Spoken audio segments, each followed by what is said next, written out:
Hello LEGO fans, Bricks Unbound here with another Building Hogwarts update. It has been well over half a year since the last one, so I do apologize for that. Real life stuff got in the way. But I've done quite a bit of work in the LEGO room in general, and a bit of work on Hogwarts. Obviously not as much as I would have liked since it's been so long. But let's go ahead, zoom out, and take a look here. So the first thing you might notice is that the room is rearranged. So all of these shelves back here that have sets and mocks and various things on them used to be on the other side of the castle, because essentially I rotated the castle 180 degrees. It used to face that wall back there, but I had determined that that was not a very efficient use of my space, because all of my part storage is on this side, and usually when I'm sitting and working on something I'm using this area here because I can kind of rotate the entrance courtyard and give myself a nice large building area. But when I had it on the other side of the table, I would have to get up and walk all the way around to get the part I needed, or pull out a drawer that I might need, and then walk all the way back, and it was just super inefficient, as you can imagine.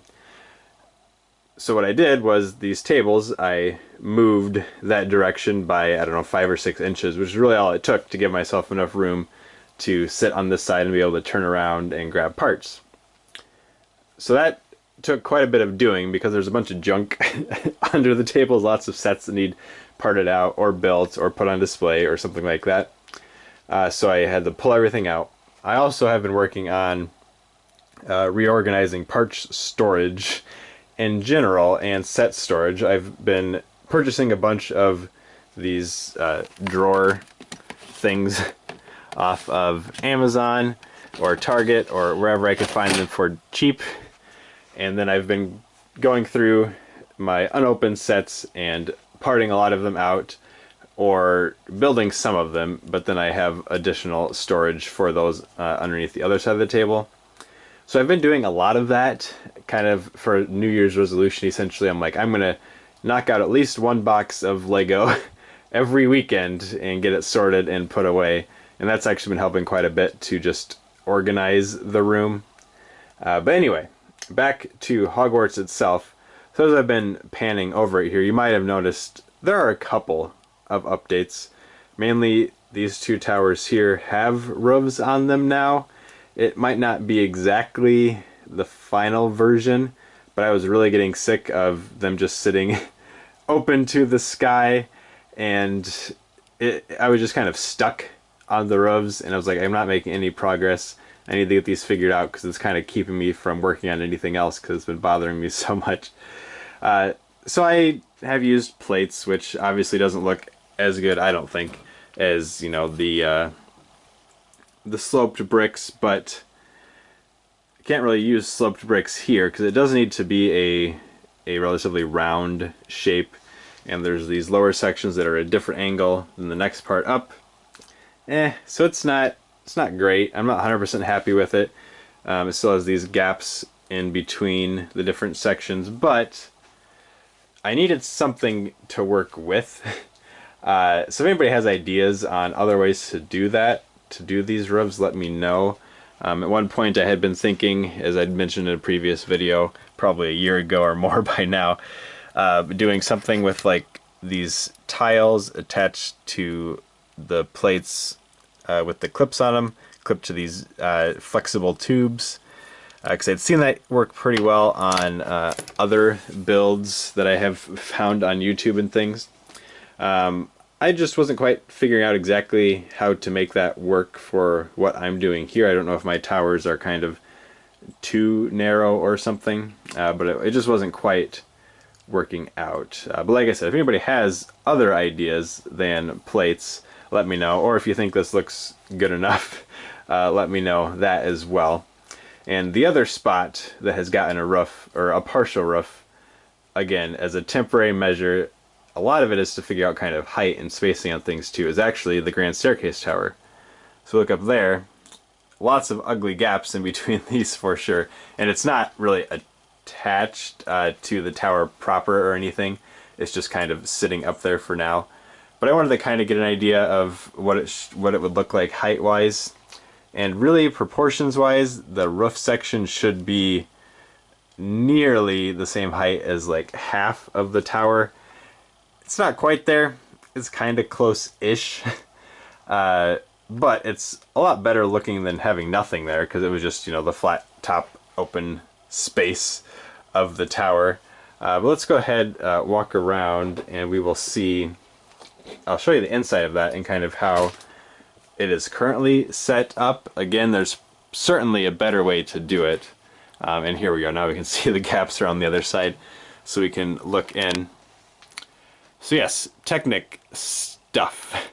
Basically, because I needed something light to just be able to set on top of this big open space that goes down and down and down forever.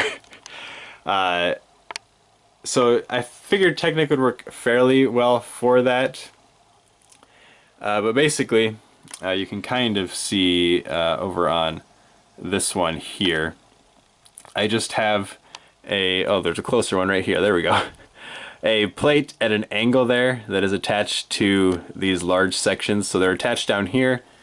And then also there's an attachment point, oh, zoomed in too far, way up here where I used a bunch of those, like, I don't know, A-shaped pieces. They give you fun angles, which is actually how I built the towers for the roofs, excuse me, for these viaduct towers there. That's how those are attached. So I just wanted to scale that up pretty much for this, which is what I did here, and then I used Technic to scale it up down here, because obviously those modified angled plate pieces there are not large enough to make this large of a gap. This top section is just sitting on there, and now I shouldn't have moved that. Am I gonna lose something? But anything that was leaning against this was just doing that, was just leaning against it. You can see on the other side there as I move it around. Can I get it back in place? Kind of. So those are just loose panels here. They are attached up at that middle section, but are not attached at all at the base. They're just leaning against it and using gravity to hold them in place, which honestly works better than I thought it would. I've had that hanging there for probably about a month, maybe not quite a month now, when I worked on this roof section, and it hasn't fallen off yet, so there's that. But again, it's not necessarily the final version. I just wanted to start doing something, because you can always rebuild something you've built before, but if you never build it in the first place, you're not making any progress at all. So that's the two big things, I guess, that I've worked on here. The viaduct tower roofs, as well as this one up here, and then obviously rotating the entire thing.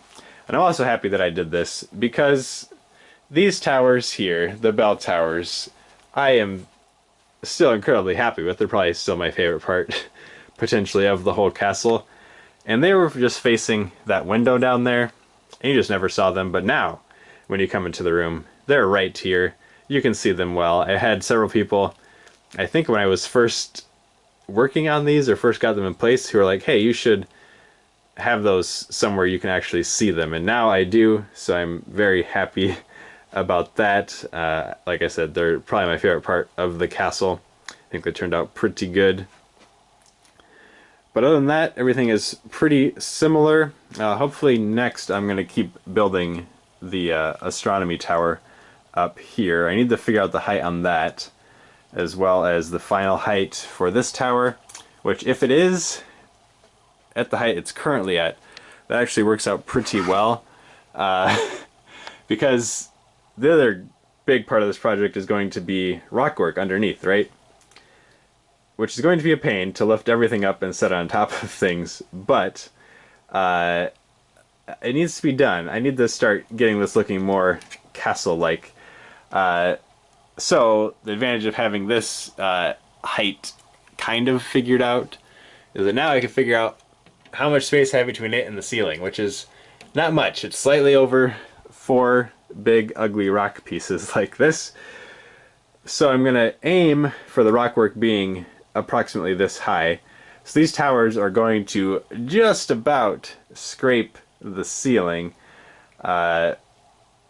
which actually brings me to another reason that I spun this whole thing around. This tower here is massive, and before it was sitting approximately in that area, and actually blocking the light from being able to see my parts bins or the Harry Potter minifigures on display back there, which was another impediment to my being able to build and part things out. I just couldn't see really well back in that corner.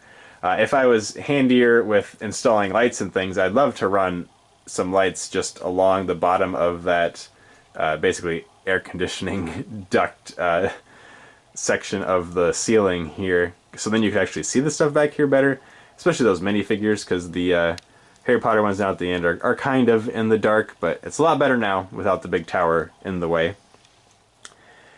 But that is pretty much going to do it for this Building Hogwarts update, as well as brief room update. So let me know what you think about the progress here. Thanks for sticking around with me over this long hiatus. If you have any ideas for rebuilding the roofs of the Viaduct Tower, or Viaduct Towers, or the Grand Staircase Tower, let me know down in the comments. If you have a different YouTuber or Instagram or something that you've seen who's done these roofs in a different fashion that would be better, or just have a suggestion yourself, please let me know. But that is all I've got for you today. Thank you for watching, and have a good one.